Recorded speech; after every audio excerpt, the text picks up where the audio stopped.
1961ರ ಈ ದಿನದಂದು ಗೋವಾ ಪೋರ್ಚುಗೀಸ್ ಆಳ್ವಿಕೆಯಿಂದ ಮುಕ್ತವಾಯಿತು. ಇಂದು ಗೋವಾ ವಿಮೋಚನಾ ದಿನ ಎಂದು ಆಚರಿಸಲಾಗುತ್ತದೆ.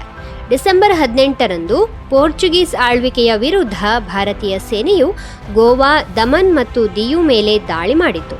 ಅದರ ನಂತರ 1961ರ ಡಿಸೆಂಬರ್ 19ರಂದು ಆಗಿನ Portuguese governor Manuel Vassalo de Silva ಅವರು ಭಾರತದೊಂದಿಗೆ ಶರಣಾಗತಿ ಒಪ್ಪಂದಕ್ಕೆ ಸಹಿ ಹಾಕಿದರು ಮತ್ತು ಭಾರತವು ಗೋವಾ, ದಮನ್ ಮತ್ತು ದಿಯುವನ್ನು ಸ್ವತಂತ್ರಗೊಳಿಸಿತು. ನಂತರ 1987ರ ಮೇ 30ರಂದು ಗೋವಾಕ್ಕೆ ಸಂಪೂರ್ಣ ರಾಜ್ಯದ ಸ್ಥಾನಮಾನವನ್ನು ನೀಡಲಾಯಿತು ಮತ್ತು ಆಗ ಗೋವಾವು ಭಾರತದ ಗಣರಾಜ್ಯದ 25ನೇ ರಾಜ್ಯವಾಯಿತು. ದಮನ್ ಮತ್ತು ದಿಯು ಕೇಂದ್ರಾಡಳಿತ ಪ್ರದೇಶವಾಗಿ ಉಳಿದವು. 1927ರ ಈ ದಿನದಂದು ಕಾಕೋರಿ ಟ್ರೈನ್ ಆಕ್ಷನ್ನ 3 ಕ್ರಾಂತಿಕಾರಿಗಳಾದ ರಾಮ್ ಪ್ರಸಾದ್ ಬಿಸ್ಮಿಲ್, ಅಶ್ಫಾಕುಲ್ಲಾ ಖಾನ್ ಮತ್ತು ಠಾಕೂರ್ ರೋಷನ್ ಸಿಂಗ್ ಅವರನ್ನು ಗಲ್ಲಿಗೇರಿಸಲಾಯಿತು. ಮೊದಲನೆಯದಾಗಿ ಬ್ರಿಟಿಷ್ ಸರ್ಕಾರವು ರಾಜೇಂದ್ರ ಲಾಹಿರಿಯನ್ನು ಗೋಂಡಾ ಜೈಲಿನಲ್ಲಿ 1927ರ ಡಿಸೆಂಬರ್ 17ರಂದು ಗಲ್ಲಿಗೇರಿಸಿತು.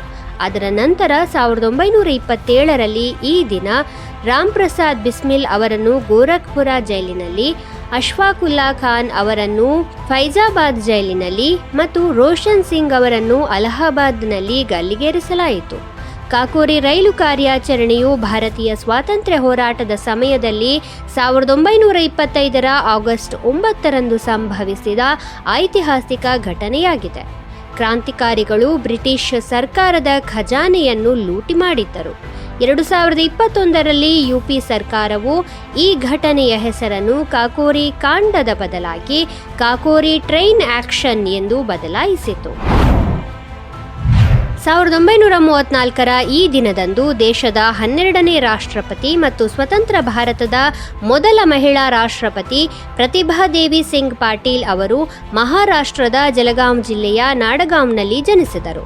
ಪ್ರತಿಭಾ ಪಾಟೀಲ್ ಅವರು 2007ರ ಜುಲೈ 21ರಂದು ದೇಶದ ರಾಷ್ಟ್ರಪತಿಯಾದರು ಮತ್ತು 2012ರವರೆಗೆ ದೇಶದ ಅತ್ಯುನ್ನತ ಸಾಂವಿಧಾನಿಕ ಹುದ್ದೆಯಲ್ಲಿದ್ದರು.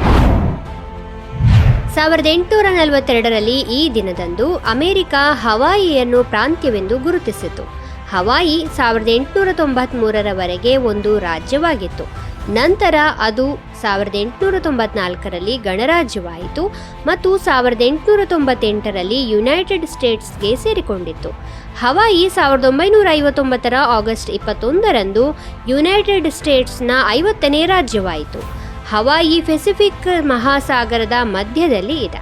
ಇದು ಯುನೈಟೆಡ್ ಸ್ಟೇಟ್ಸ್ನಲ್ಲಿ ಸಂಪೂರ್ಣವಾಗಿ ದ್ವೀಪಗಳಿಂದ ಕೂಡಿದ ಏಕೈಕ ಪ್ರಾಂತ್ಯವಾಗಿದೆ. 1997ರಲ್ಲಿ ಈ ದಿನದಂದು ಐಕಾನಿಕ್ ಚಿತ್ರ ಟೈಟಾನಿಕ್ ಬಿಡುಗಡೆಯಾಯಿತು. ಈ ಚಿತ್ರ 11 ಆಸ್ಕರ್ ಪ್ರಶಸ್ತಿಗಳನ್ನು ಗೆದ್ದುಕೊಂಡಿತು.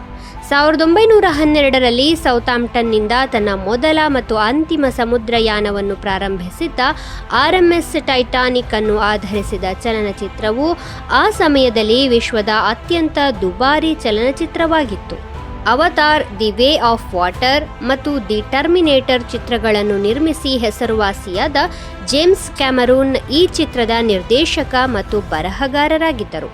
ಟೈಟಾನಿಕ್ ಒಂದು ಪ್ರಣಯ ಮಹಾಕಾವ್ಯ ಮತ್ತು ದುರಂತ ಚಿತ್ರವಾಗಿದ್ದು, ಇದಕ್ಕೆ ವಾಸ್ತವವಾದ ಟೈಟಾನಿಕ್ ಹಡಗಿಗಿಂತ 26 ಪಟ್ಟು ಹೆಚ್ಚು ವೆಚ್ಚವಾಗಿತ್ತು. 1974ರ ಈ ದಿನದಂದು ಆಸ್ಟ್ರೇಲಿಯಾದ ಮಾಜಿ ಕ್ರಿಕೆಟಿಗ ರಿಕಿ ಪಾಂಟಿಂಗ್ ಜನಿಸಿದರು. ಪಾಂಟಿಂಗ್ ಅವರು 2002ರಿಂದ 2011ರವರೆಗೆ ಆಸ್ಟ್ರೇಲಿಯಾದ ಅಂತಾರಾಷ್ಟ್ರೀಯ ಏಕದಿನ ಕ್ರಿಕೆಟ್ ತಂಡದ ನಾಯಕರಾಗಿದ್ದರು.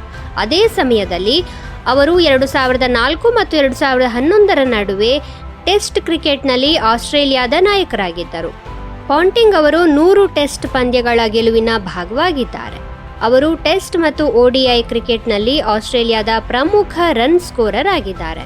ಪಾಂಟಿಂಗ್ 160ಕ್ಕೂ ಹೆಚ್ಚು ಟೆಸ್ಟ್ ಮತ್ತು 370 ODI ಪಂದ್ಯಗಳನ್ನು ಆಡಿದ್ದಾರೆ. ಪಾಂಟಿಂಗ್ ಅವರನ್ನು ಕ್ರಿಕೆಟ್ ಇತಿಹಾಸದಲ್ಲಿ ಅತ್ಯಂತ ಯಶಸ್ವಿ ನಾಯಕರಲ್ಲಿ ಒಬ್ಬರು ಎಂದು ಪರಿಗಣಿಸಲಾಗಿದೆ.